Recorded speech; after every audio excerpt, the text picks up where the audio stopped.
수지는 기차 창밖을 바라보며 깊은 한숨을 내쉬었습니다. 서울을 떠나는 마음은 무겁기만 했어요. 26살. 화훼 디자인을 전공했지만 취업은 번번이 실패였습니다. 면접관들의 시선이 아직도 생생했어요. 고객들이 조금 어색해할 수도 있을 것 같아서요. 우리 회사 이미지와는 맞지 않는 것 같네요. 매번 들어야 했던 거절의 이유들. 수진의 가슴 속에서 뭔가가 툭 하고 끊어지는 듯 했습니다. 어머니는 베트남 사람이었어요. 아버지와 만나 한국에 왔지만 수진이 5살 때 교통사고로 세상을 떠났습니다. 그 후로는 아버지 손에서 자랐죠. 하지만 세상은 달랑 절반의 피만으로 수진을 판단했습니다. 너는 외국인이야, 한국인이야? 엄마가 베트남 사람이면 너도 베트남 사람 아니야? 어린 시절부터 들어온 질문들이 수진의 정체성을 흔들었습니다. 거울을 볼 때마다 혼란스러웠어요. 화성역에 도착했을 때 수진의 다리는 후들거렸습니다. 무거운 가방을 끌고 플랫폼에 내려서자 낯선 공기가 코끝을 스쳤어요. 수진 씨 맞으세요? 뒤에서 들려온 따뜻한 목소리에 수진은 깜짝 놀라 돌아봤습니다. 키가 크고 어깨가 넓은 남자가 환하게 웃고 있었어요. 햇볕에 그을린 얼굴이지만 눈빛만은 정말 순수해 보였습니다. 아, 네. 민호 씨시죠? 맞아요. 멀리서 오시느라 고생하셨어요. 민호가 자연스럽게 수진의 가방을 들어주려 하자 수진은 당황해서 손을 저었어요. 괜찮아요. 제가 들 수 있어요. 에이, 어떻게 손님을 그냥 둬요? 저희 농장까지 좀 거리가 있거든요. 민호의 미소가 너무 따뜻해서 수진의 굳었던 마음이 조금씩 녹는 것 같았습니다. 차를 타고 가는 길 창밖으로 끝없이 펼쳐진 꽃밭이 보였어요. 빨간 장미, 분홍 장미, 노란 장미들이 햇살을 받아 반짝였습니다. 와, 정말 예뻐요. 수진이 무의식적으로 탄성을 내뱉자 민호가 뿌듯하게 웃었어요. 우리 농장 자랑이에요. 아버지가 20년 넘게 키워온 장미들이거든요. 하지만 그 순간 수진의 마음 한구석에서 불안감이 스멀스멀 올라왔습니다. 새로운 사람들을 만나야 한다는 두려움이었어요. 농장에 도착하자 집 앞마당에서 50대 여자가 두 팔을 앞으로 모은 채 서 있었습니다. 민호의 어머니 영순이었어요. 어머니, 수진 씨 모셔왔어요. 수진이 깍듯하게 인사했습니다. 안녕하세요. 이수진입니다. 잘 부탁드려요. 영순의 눈빛이 수진의 얼굴을 위아래로 훑었어요. 그 시선에서 수진은 익숙한 불편함을 느꼈습니다. 그래요. 들어오세요. 영순의 목소리는 차가웠어요. 인사말도 건성이었습니다. 집 안으로 들어가는 동안 수진은 영순이 민호에게 작은 목소리로 하는 말을 들었어요. 사진으로 봤을 때보다 더 진하네. 혼혈이면 성격도 복잡할 거야. 조심해. 순간 수진의 가슴이 덜컥 내려앉았습니다. 또 시작이구나. 제 안에서 익숙한 상처가 되살아나는 것 같았어요. 민호가 수진의 어두워진 표정을 눈치챘는지 재빨리 말을 건넸습니다. 수진 씨, 방 보여드릴게요. 피곤하실 텐데 좀 쉬세요. 방은 작지만 깔끔했어요. 창문 너머로 장미밭이 한눈에 들어왔습니다. 빨갛게 핀 장미들이 저녁 햇살을 받아 더욱 아름답게 빛났어요. 내일부터 일 배우시면 돼요. 처음엔 힘들겠지만 금방 익숙해지실 거예요. 민호의 배려 깊은 말투에 수진의 마음이 조금 따뜻해졌습니다. 고맙습니다. 열심히 할게요. 민호가 나간 후 수진은 창가에 앉아 장미밭을 바라봤어요. 붉은 꽃들이 바람에 살랑살랑 흔들리는 모습이 신기했습니다. 어린 시절 어머니와 함께 보던 베트남의 연꽃밭이 문득 떠올랐어요. 어머니가 꽃을 정말 사랑했었다는 것도요. 엄마, 나 잘할 수 있을까?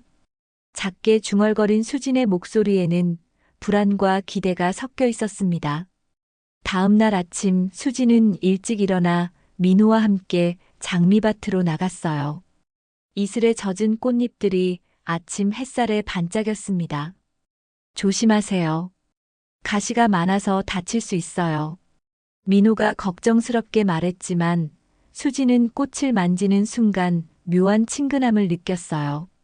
어머니가 꽃을 좋아하셔서 어릴 때 자주 봤거든요. 그러셨구나. 그럼 금방 익숙해지실 것 같아요. 민호의 환한 미소를 보며 수지는 가슴이 따뜻해지는 걸 느꼈습니다. 이곳에서라면 새로운 시작이 가능할지도 모른다는 작은 희망이 싹 텄어요. 하지만 수지는 아직 몰랐습니다. 이 아름다운 장미밭 뒤에 숨어 있는 어둠의 그림자를 말이에요. 한 달이 지나자 수지는 장미 재배에 점점 익숙해졌습니다. 하지만 그녀의 마음속에는 뭔가 다른 것이 꿈틀거리고 있었어요. 단순히 꽃을 기르는 것만으로는 만족할 수 없었습니다. 어느 날 아침 수지는 농장 사무실에 들어가다가 멈춰 섰어요. 책상 위에 무성의하게 꽂혀 있는 장미들이 눈에 띄었거든요. 이렇게 예쁜 꽃을 왜 이렇게 둬요? 수진의 손이 저절로 꽃들을 향해 움직였습니다. 조심스럽게 꽃들을 하나씩 다시 정리하기 시작했어요.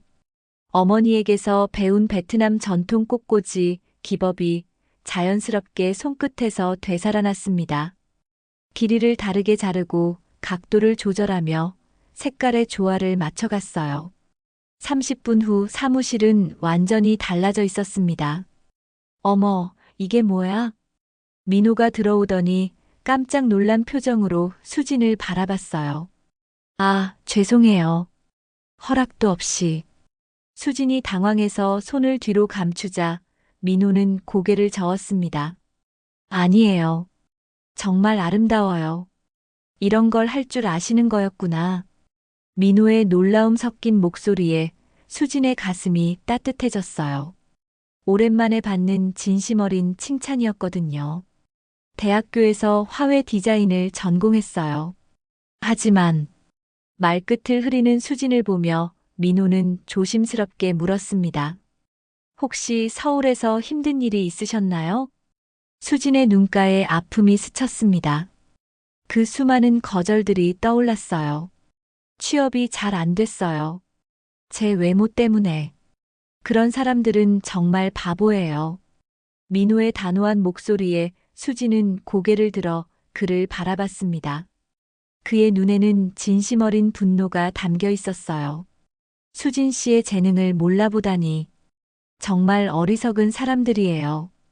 그 순간 수진의 마음속에서 뭔가가 뜨겁게 일어났습니다. 오랫동안 움츠러들어 있던 자신감이 조금씩 고개를 들기 시작했어요. 며칠 후 놀라운 소식이 들려왔습니다. 인근 대형 웨딩홀에서 화훼 납품 업체를 새로 뽑는데요. 민호의 아버지 태웅이 저녁 식탁에서 한숨을 쉬며 말했어요. 우리 같은 작은 농장이야 꿈도 못 꾸는 일이지만 영순도 고개를 끄덕였습니다. 그런 큰일은 서울 업체들이 다 해가잖아. 하지만 수진의 눈빛은 달랐어요. 가슴 깊은 곳에서 뭔가가 타오르기 시작했습니다. 혹시 제가 도와드릴까요? 식탁이 조용해졌습니다. 영순이 의외라는 표정으로 수진을 바라봤어요. 뭘 도와? 디자인 제안서를 만들어 보겠어요. 웨딩홀 컨셉에 맞는 꽃꽂이 아이디어를요. 태웅이 회의적인 표정을 지었습니다. 그런 건 전문가들이 하는 일인데. 아버님, 저도 전문가예요. 수진의 목소리에는 처음으로 확신이 담겨 있었습니다. 제 안에서 잠들어 있던 열정이 깨어나는 것 같았어요. 민호가 수진의 손을 꽂잡으며 따뜻하게 웃었습니다. 한번 해보세요. 전 수진 씨를 믿어요. 그날 밤부터 수진은 밤늦도록 작업에 몰두했습니다. 베트남 전통 기법과 한국적 세련미를 결합한 독창적인 디자인을 구상했어요. 특히 어머니가 좋아하던 연꽃과 장미를 조화시킨 브라이덜 부케는 정말 특별했습니다. 동양의 우아함과 서양의 로맨스가 만났다는 컨셉으로 완성한 포트폴리오를 보며 수지는 가슴이 뛰었어요. 드디어 프레젠테이션 날이 왔습니다. 웨딩홀 관계자들 앞에서 수지는 떨리는 마음으로 자신의 작품을 선보였어요. 이 디자인은 두 문화가 만나 하나가 되는 결혼의 의미를 담았습니다. 수진의 설명이 이어지자 관계자들의 표정이 점점 진지해졌습니다. 정말 독창적이네요. 이런 스타일은 처음 봐요. 감탄사가 여기저기서 터져 나왔어요. 결과는 놀라웠습니다. 수진의 디자인이 당선된 거예요. 축하합니다. 정말 멋진 작품이었어요. 웨딩홀 실장이 수진의 손을 꽉 잡으며 말했습니다. 그 순간 수진의 눈에서 뜨거운 눈물이 흘러내렸어요. 오랫동안 품어왔던 꿈이 드디어 현실이 된 순간이었습니다. 집으로 돌아오는 길, 민호가 수진의 어깨를 다정하게 감쌌어요.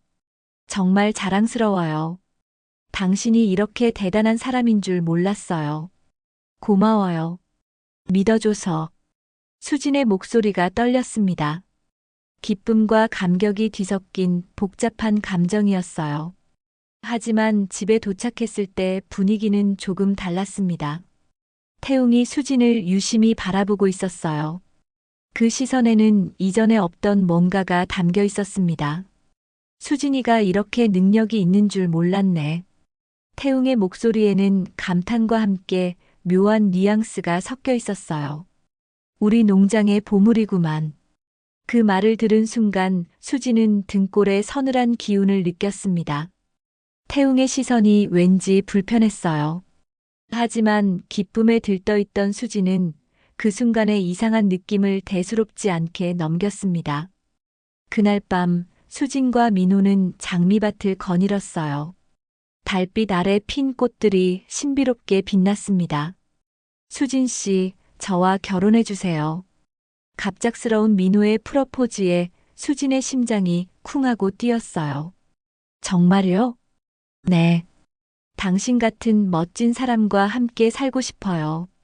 수진의 눈가에 행복한 눈물이 맺혔습니다. 드디어 자신을 있는 그대로 받아주는 사람을 만난 거예요. 네, 좋아요. 두 사람은 달빛 아래에서 포옹했습니다. 장미 향기가 은은하게 퍼지는 그 순간이 정말 완벽했어요. 하지만 수지는 몰랐습니다. 집 창문에서 그들을 지켜보는 태웅의 시선을 말이에요. 결혼한 지 2달이 지났을 무렵 수지는 뭔가 이상한 기운을 느끼기 시작했습니다. 태웅이 자신을 바라보는 시선이 달라졌어요. 예전처럼 단순한 며느리를 보는 눈빛이 아니었습니다. 수진아, 요즘 디자인 일은 어째? 태웅이 저녁 식탁에서 말을 걸어왔어요. 목소리가 평소보다 부드러웠습니다. 잘하고 있어요, 아버님. 수진이 조심스럽게 대답했지만 어딘가 불편한 느낌이 들었어요. 우리 농장의 보물이야. 정말 대단한 며느리를 얻었어. 태웅의 말에 영순이 미묘한 표정을 지었습니다. 칭찬 같지만 왠지 모르게 기분이 나쁜 말이었어요. 며칠 후 수진이 온실에서 혼자 작업하고 있을 때였습니다. 태웅이 갑자기 들어왔어요. 평소보다 더 가까이 다가와서 수진의 어깨 너머로 작업을 들여다봤습니다. 역시 솜씨가 좋네. 손이 참 예뻐. 태웅의 목소리가 귓가에 너무 가까이 들렸어요. 수진의 몸이 움츠러들었습니다. 감사해요. 수진이 자리를 옮기려 했지만 태웅이 길을 막고 서 있었어요. 수진아, 우리가 더 큰 사업을 해보면 어떨까? 무슨 말씀이세요? 내 이름으로 디자인 스튜디오를 차리는 거야. 나는 뒤에서 투자만 하고. 태웅의 제안에 수지는 당황했습니다. 좋은 기회 같지만 뭔가 꺼림칙했어요. 민호 씨와 상의해봐야겠어요. 굳이 그럴 필요 있나? 우리끼리 먼저 계획을 세워보자. 태웅이 수진의 팔을 살짝 잡았어요. 그 순간 수진의 등골에 서늘한 기운이 흘렀습니다. 아버님, 저 일 마저 해야 해서. 수진이 황급히 자리를 벗어나려 했지만 태웅은 쉽게 놓아주지 않았어요. 그렇게 급할 것 없잖아. 잠깐 더 이야기하자. 태웅의 손이 수진의 어깨에 머물렀습니다. 수진은 숨이 막힐 것 같았어요. 그때 다행히 민호의 목소리가 들렸습니다. 아버지, 여기 계셨네요. 태웅이 재빨리 손을 뗐지만 수진의 마음은 이미 불안감으로 가득했어요.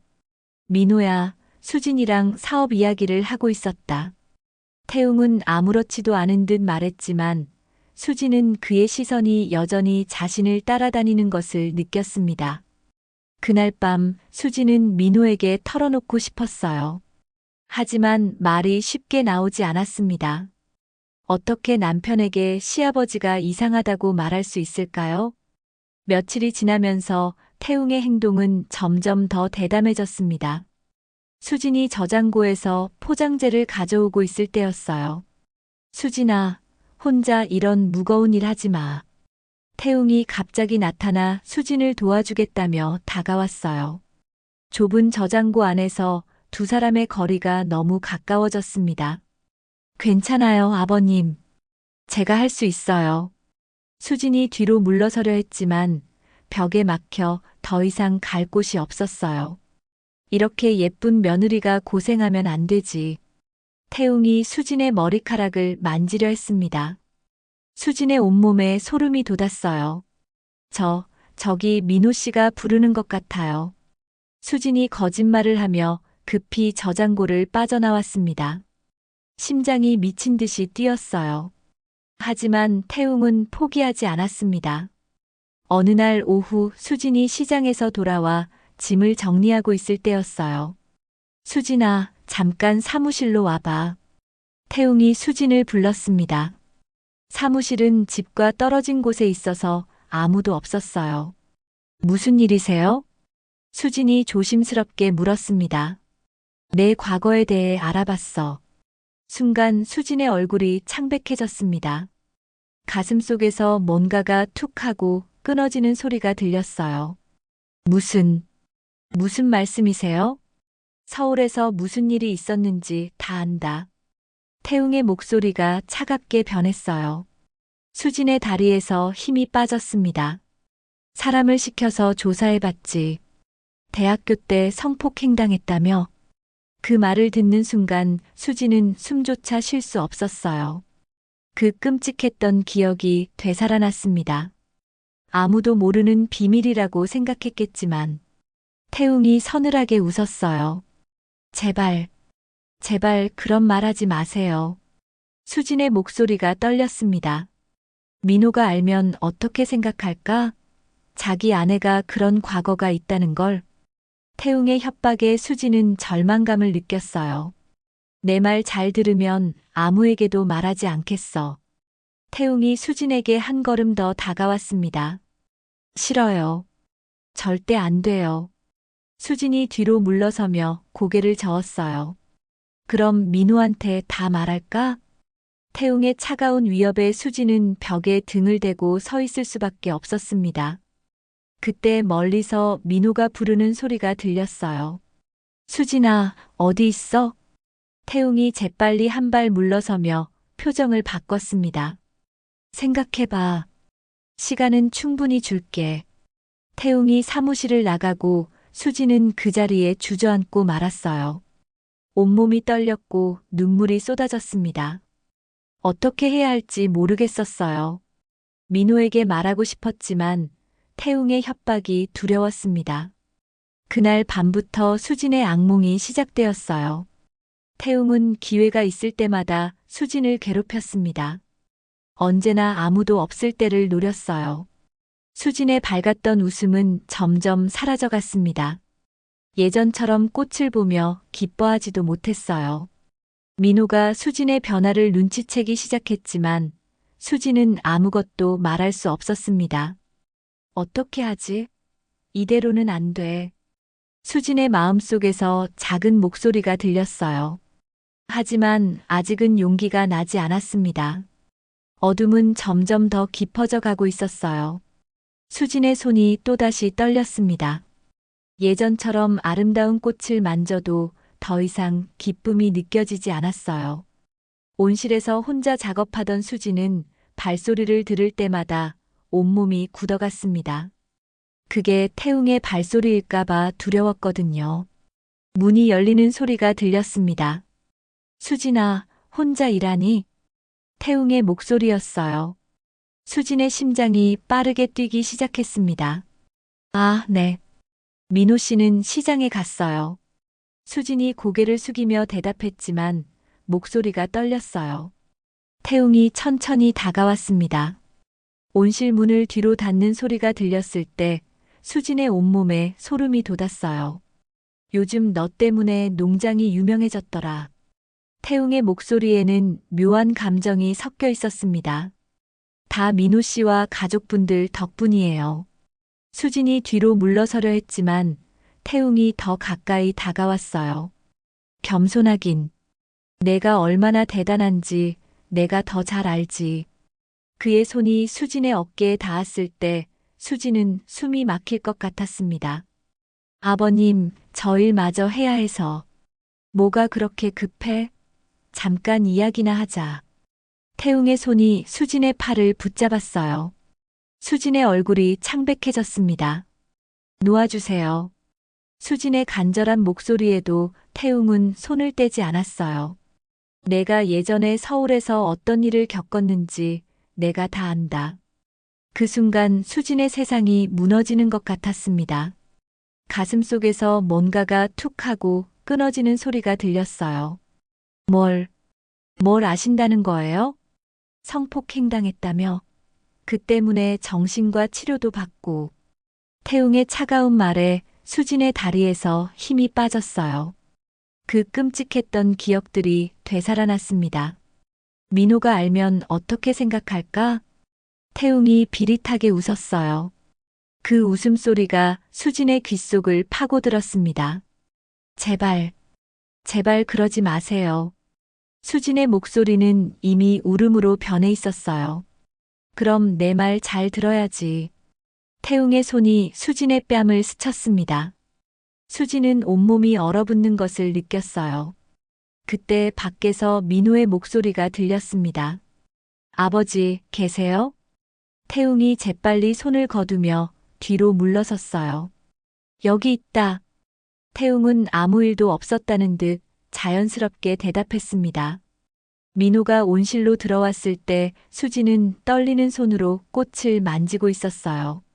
수진 씨, 괜찮아요? 얼굴이 너무 창백한데.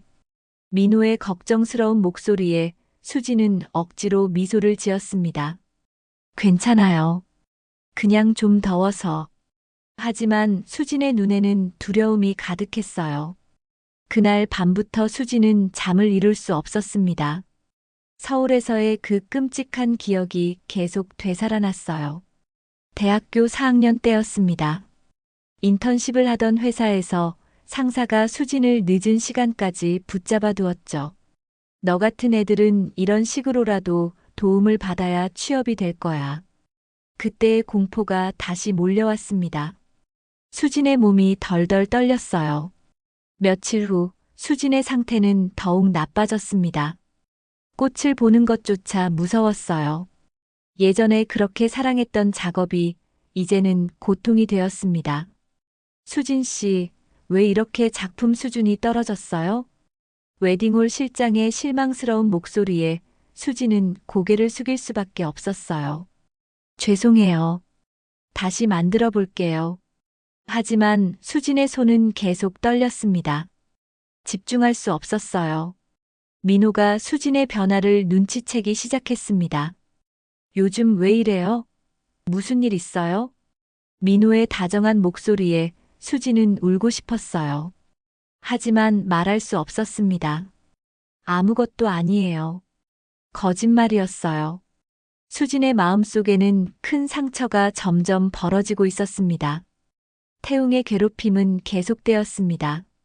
저장고에서, 포장 작업실에서 민호가 없을 때마다 태웅이 나타났어요. 내가 거부하면 민호한테 다 말할 거야. 태웅의 협박에 수지는 저항할 힘조차 잃어갔습니다. 어느 날 밤 수지는 화장실에서 토하고 있었어요. 스트레스로 인한 구토였습니다. 거울 속 자신의 모습이 너무 초라했어요. 눈은 푹 꺼져 있고 얼굴은 창백했습니다. 이럴 수는 없어. 수진이 작은 목소리로 중얼거렸어요. 더 이상은 견딜 수 없었습니다. 다음 날 수진은 떨리는 손으로 휴대폰을 들었습니다. 성폭력 상담소 번호를 인터넷에서 찾은 거예요. 한참을 망설이다가 마침내 전화를 걸었습니다. 여기는 성폭력 상담소입니다. 따뜻한 목소리가 들려왔을 때 수진의 눈에서 눈물이 터져 나왔어요. 저 도움이 필요해요. 수진의 떨리는 목소리에 상담사가 부드럽게 대답했습니다. 천천히 말씀하세요. 제가 들어드릴게요. 그 순간 수진은 처음으로 희망을 느꼈습니다. 혼자가 아니라는 생각이 들었어요. 경찰에 신고하시는 게 좋겠어요.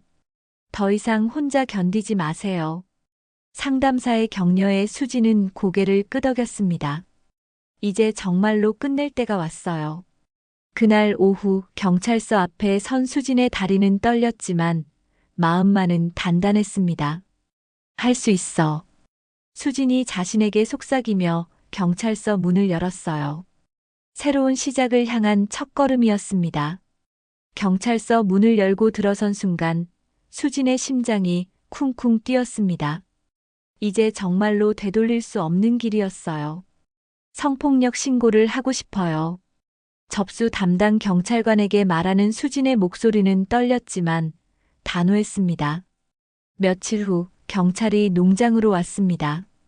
사이렌 소리가 들릴 때 온 가족이 놀라 나왔어요. 민호의 얼굴이 창백해졌습니다. 무슨 일이에요? 김태웅 씨 계십니까? 성폭력 혐의로 동행 수사를 진행하겠습니다.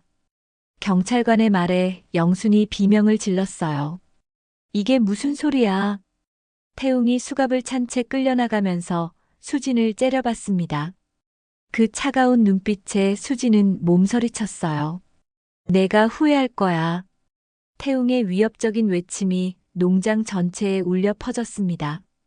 민호가 어떻게 된 일인지 묻자 수진은 떨리는 목소리로 모든 것을 털어놓았어요. 미안해요. 말하지 못해서 정말 미안해요.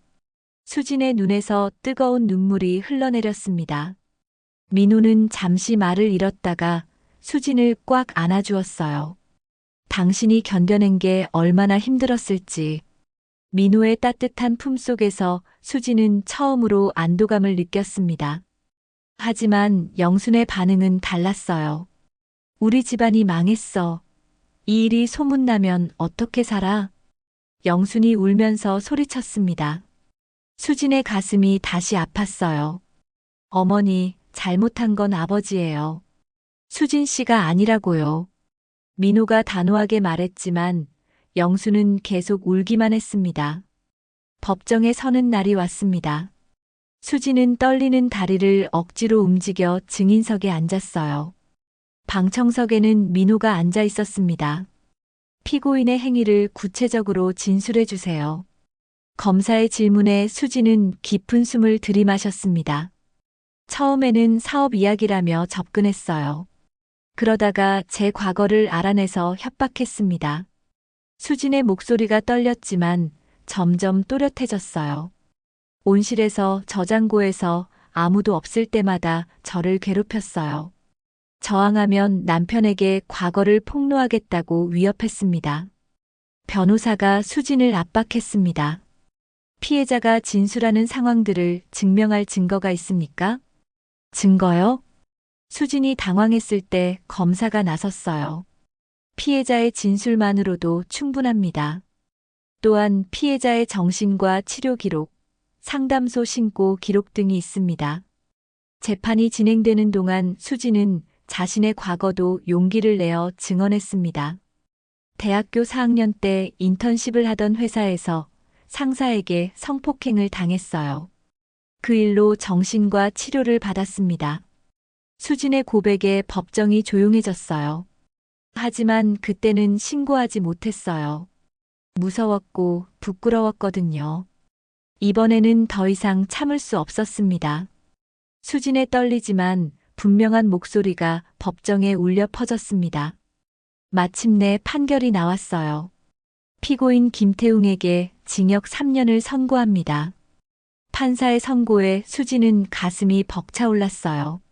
정의가 실현된 순간이었습니다. 하지만 진짜 변화는 그 이후에 일어났어요. 농장으로 돌아온 수진에게 영순이 다가왔습니다. 미안해. 내가 너무 몰랐어. 영순이 고개를 숙이며 사과했어요. 우리 가족 체면만 생각하고 내 고통은 몰랐어. 정말 미안하다.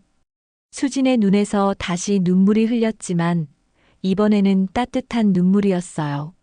몇 달 후 수진은 법원에서 받은 배상금으로 자신만의 플로럴 디자인 스튜디오를 열었습니다. 스튜디오 이름은 하나였어요. 하나 된다는 의미와 일본어로 꽃을 뜻하는 단어를 합친 거였죠. 개업 첫날 많은 사람들이 축하하러 왔습니다. 축하해요, 수진 씨. 웨딩홀 실장도 꽃다발을 들고 왔어요. 앞으로도 좋은 작품 부탁드려요.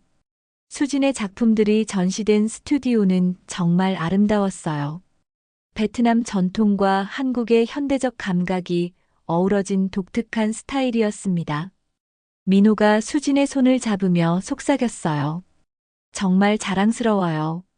당신이 이겨냈어요. 혼자서는 할 수 없었을 거예요. 당신이 믿어줘서 가능했어요. 두 사람의 사랑은 시련을 겪으며 더욱 깊어졌습니다. 어느 날 수진에게 특별한 손님이 찾아왔어요. 안녕하세요. 성폭력 상담소에서 왔습니다. 상담사가 수진을 찾아온 거였어요. 혹시 피해자 상담 프로그램에 참여해 주실 수 있을까요? 당신의 이야기가 많은 분들에게 용기가 될 것 같아서요. 수진은 잠시 고민했지만 고개를 끄덕였습니다. 네, 하겠어요. 제가 받은 도움을 다른 분들께도 전하고 싶어요. 그렇게 수진은 자신의 경험을 바탕으로 다른 피해자들을 돕는 일을 시작했습니다. 상담소에서 열린 강연에서 수진이 말했어요. 저는 혼혈이라는 이유로 차별받았고 성폭력 피해자라는 이유로 숨어 지내야 했어요. 하지만 이제는 달라요. 수진의 목소리에는 확신이 가득했습니다. 우리는 부끄러워할 필요가 없어요. 잘못한 건 가해자들이니까요.